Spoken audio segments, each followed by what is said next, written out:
Welcome back to my channel Puja's lifestyle. I hope তোমরা সবাই খুব ভালো আছো। আমরা কিন্তু বেশ আছি। তো দেখো সকালের কাজবাজ সেরে রোজকার মতন চলে আসলাম ছাদে। এই যে জামা কাপড় নিয়ে জামা কাপড়গুলো মেলবো। আর কালকে যা প্রচণ্ড পরিমাণে বৃষ্টি হয়েছে আমাদের বাড়ির সামনে বা আশেপাশে এলাকায়, পুরো জল ভরে মানে কি বলবো, মানে দুয়ারে সমুদ্র প্রকল্প যাকে বলে সেরকম হয়ে গেছে। তোমাদের সাথে একটু পরে শেয়ার করছি। জামা কাপড়গুলো মেলে নিই। আর দেখো আজকেও কিন্তু মেঘলা মেঘলা আকাশ, মনে হয় আজকেও হয়তো বৃষ্টি হলেও হতে পারে। তবে সকাল সকাল জামা কাপড়গুলো কেচে নিয়ে চলে আসলাম, কিছু শুকাচ্ছে না, তাড়াতাড়ি করে মেলে দিয়ে এতে শুকিয়ে যায়। তো চলো আজকে ব্লগটা এখন থেকে শুরু করলাম। তোমরা দেখতে থেকো, আশা করছি তোমরা সবার খুব ভালো লাগবে। তো নিচে গিয়ে তোমাদেরকে আমি দেখাচ্ছি আমাদের বাড়ির সামনেটার কী অবস্থা। তার আগে জামা কাপড়গুলো মেলে নিচ্ছি, এবার যাবো নিচে। তার আগে চলো এখান থেকে দেখিয়ে দিই এখানকার অবস্থাটা কীরকম, মানে আমাদের নিচে যদি দেখা যায়। তো এই দেখো এখান থেকে অল্প দেখা যাচ্ছে, দেখতে পাচ্ছ, এখান থেকে স্রোত বইছে। এই দেখো কত জল জমেছে, দেখো পুকুরও ভেসে গেছে, দেখতে পাচ্ছ কত জল। দেখেই মনে হচ্ছে দুয়ারে সমুদ্র প্রকল্প যাকে বলে। আর বাড়ির সামনেটাও দেখাচ্ছি, দাঁড়াও, এখানে গাছ আছে বলে সেরকম ভালো মতন দেখানো যাচ্ছে না। দেখো দেখতে পাচ্ছ কত জল জমে গেছে। চলো তোমাদেরকে এভাবে বাড়ির সামনের অবস্থা দেখাচ্ছে। মানে নতুন রাস্তা হয়েছে যে আমাদের, সেই রাস্তাতেও জল উঠে গেছে। তার মানে বুঝতে পারছো কত পরিমাণে বৃষ্টি হয়েছে আর কত জল জমেছে। চলো যাই নিচে। মাম্মা এখনও ওঠেনি, ঘুমাচ্ছে। ওর পাপার সাথে দেখা যাক উঠেছে কিনা, গিয়ে দেখি। চলো নিচে গিয়ে দেখি। এই দেখো বন্ধুরা, দেখতে পাচ্ছ আমাদের নতুন রাস্তাতেও জল উঠে গেছে। ওইদিকেও জল, এদিকে পুকুরও ভেসে গেছে। কত জল চারিদিকে।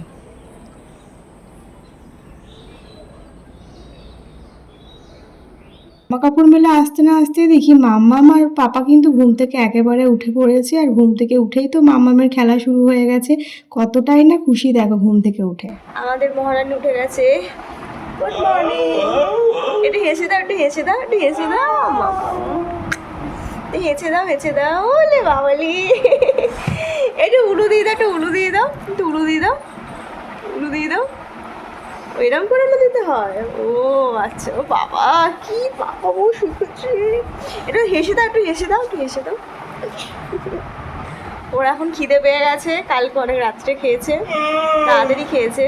চলো ওকে ব্রেকফাস্টটা করাই নিচে গিয়ে, অনেকটা বেলা হয়ে গেছে, প্রায় 9টা বাজছে। যে এসে প্রথমেই মাম্মামের ব্রেকফাস্টটা করিয়ে দিলাম, আর তারপর কিন্তু আমাদের চাটা নিয়েও চলে আসলাম। আমি সাধারণত চাটা খাই না, তবে এখন কদিন ধরে ওয়েদারটা যেহেতু ঠান্ডা, তার জন্য কিন্তু চাটা খেতে বেশ ভালো লাগছে। সাথে এরকম পাউরুটি দিয়ে তো বেশ ভালোই লাগে। তো যাই হোক, চাটা খেয়ে একেবারে কাজে লেগে পড়বো, কারণ তোমাদের দাদাভাই ডিউটি যাবে, ওর ব্যাগটা প্যাক করতে হবে। দেখো এখন তোমাদের দাদাভাই ডিউটি যাচ্ছে, আর চারিদিকে তো এত জল, ভগবান জানে কী করে যাবে। দেখো তাই এখন মাম্মা আর আমি সিউ করতে এসেছি। কই পাপা কই, এটা চোখ বন্ধ করে দেখি দাও। এটা তো সাথে করে ওর মেয়েকে নিয়ে এসেছে, এটা হচ্ছে ওর মেয়ে। গাড়ি বেরাচ্ছে এখন, প্রচুর জল রাস্তায়। গিয়ে তোমাদের দাদাভাই ডিউটি বেরিয়ে পড়ছে। আর দেখো আজকে বাইরে ওয়েদারটা, আজকেও মনে হয় জোর বৃষ্টি হবে, তার মধ্যে চারিদিকে জল। তার জন্য তোমাদের দাদাভাই দেখো প্যান্ট এখান থেকে গুটিয়ে যাচ্ছে, কারণ রাস্তাতে প্রচুর জল। আজকে ওকে অন্য দিক দিয়ে ঘুরে ঘুরে যেতে হবে। সব রাস্তাটা মানে মেন রাস্তাটাও কিন্তু প্রচুর জল, দেখতেই পাচ্ছ আমাদের বাড়ির সামনেও কতটা জল। তো দেখো এখন গাড়ি নিয়ে বেরিয়ে পড়ছে। তারপর তো আমার মাম্মামের লাঞ্চ বসাতে হবে। তো সকালবেলা যেরকমটা সবাই ব্যস্ত থাকে, ঠিক তেমনটা আমিও ব্যস্ত। তো এর মাঝে চলে এসেছিলাম মাম্মামকে লেবু রসটা খাওয়াতে, মানে মৌসুমি রসটা যেটা দিই ওকে আমি মাঝের টাইমটা। তো 11টার সময় সেটাই এখন ওকে দিচ্ছি, এই মাঝের টাইমটাই কিন্তু দিই। আর এদিকে দেখো ওকে খাওয়াতে গেলে তো আমাকে রীতিমতন যুদ্ধ নামতে হয়, এরকম একটা ব্যাপার। সেটা যাই খাওয়াই না কেন, জল খাওয়াই যাই, রস খাওয়াই বা যাই খাওয়াই না কেন, ওর সাথে এখন খাওয়াতে গেলেই আমাকে যুদ্ধে নামতে হয়, এরকম একটা ব্যাপার। তো দেখো রসটাই আমি ওকে এখন খাইয়ে দিচ্ছি। আর তারপরে যে রান্নাঘরে ও রান্নাটা বসাবো, আজকে মাছের ঝোল দেবো, যেহেতু বাবা কদিন ধরে মাছ ধরছে, জাল পেতেছিল, সেখান থেকে দেখো এই কই মাছগুলো উঠেছিল। তাই কই মাছ দিয়ে আজকে আলু পটল দিয়ে একটা ঝোল করব। আর সিম্পলি ওর তো কোনো মশলা দিই না, তো এখানে প্রথমে তেলের মধ্যে মাছগুলো ভেজে নেবো। তার জন্য দেখো এখানে মাছগুলো ভাজা বসিয়ে দেওয়ার পরে হালকা মতন ভেজেছি, বেশি মাছ মানে বেশি কড়া করে ভাজি না জ্যান্ত মাছ। তারপরে কিন্তু আলু পটল দিয়ে ঝোলটা হয়ে গেছে, তো কুকারের মধ্যে একেবারে ভাত দিয়ে আমি সিটি দিতে বসিয়ে দিই। তো চলো রান্নাটা করে নিই, তারপর দেখা যায় তোমার সাথে কী কী শেয়ার করা যায় আজকে। এখন রান্নাঘরে রান্না করতে করতে চলে আসলাম ছাদে, কারণ দেখলাম বাইরে 1-2 ফোঁটা বৃষ্টি পড়ছে। এখন যদি না তুলি সব ভিজে যাবে, একটু তো জল ঝরেছে। বর্ষাকালে এই একটা জিনিসই বাজে লাগে, বারবার ছাদে জিনিসপত্র দেওয়া আর তোলা। তো চলো তুলে ফেলি, কারণ বৃষ্টি মনে হচ্ছে নামবে নামবে ভাব। এগুলো তুলে ব্যালকনিতে দেবো, ব্যালকনিতে তো তাও একটু মানে বৃষ্টি যদি জোরে আসে তখনই ভেজে, তাছাড়া তো ভেজে না। দেখো এগুলো অনেকটা শুকিয়ে এসছে, মানে জলটা ঝরে গেছে।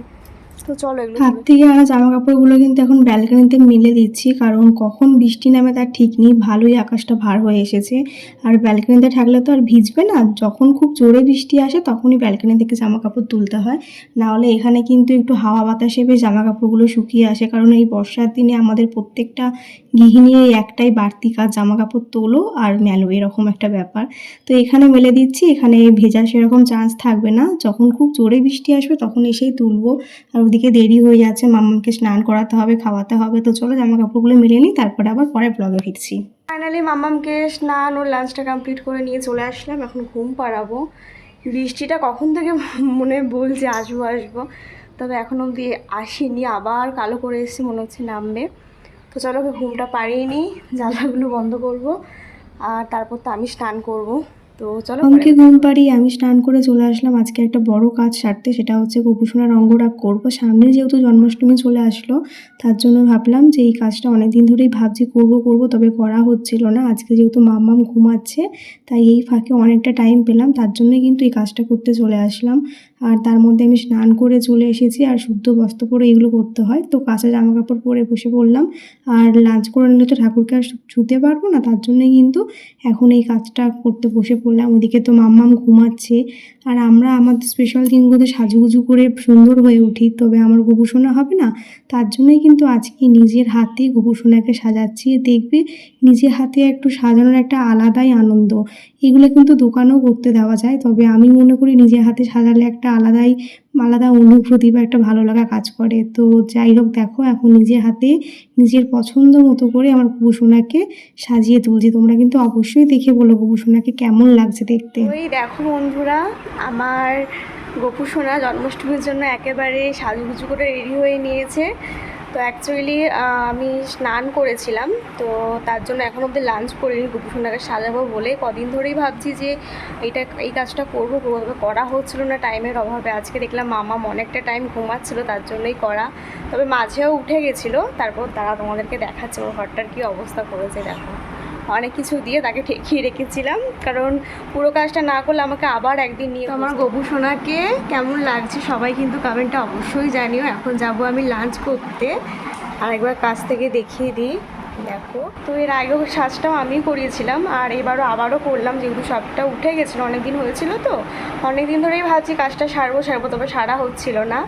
তো তোমরাই দেখে জানিও তোমাদের কেমন লাগলো আমার গোপুসোনার সাজুগুজু, জন্মাষ্টমী স্পেশাল সাজুগুজু। তো চলো এখন অনেকটা বেলা হয়ে গেছে, লাঞ্চ করবো। আগে গোপুসোনাকে গোপুসোনার জায়গায় দিয়ে আসি, তারপর তো লাঞ্চ করবো, ড্রেসটাও চেঞ্জ করবো। যেহেতু এগুলো কাঁচা জামা কাপড় ছিল, সেইগুলোই পরে আর কি বসলাম সাজুগুজু করানোর জন্য। তো কেমন লাগছে আমার গপুকে অবশ্যই জানিও, এখন শোকায়নি ভালো করে। তো জন্মাষ্টমীর দিন তো আরও ভালো করে সাজাবো, জামা কাপড় পরিয়ে। তার আগে এরকম একটু ডেকোরেট করে নিলাম, কেমন লাগছে অবশ্যই জানিও। এগুলো আরেকবার দেখিয়ে দিই লুকটা। তো চলো লাঞ্চ টেবিলে যাই, লাঞ্চ টেবিলে এবার দেখা হচ্ছে।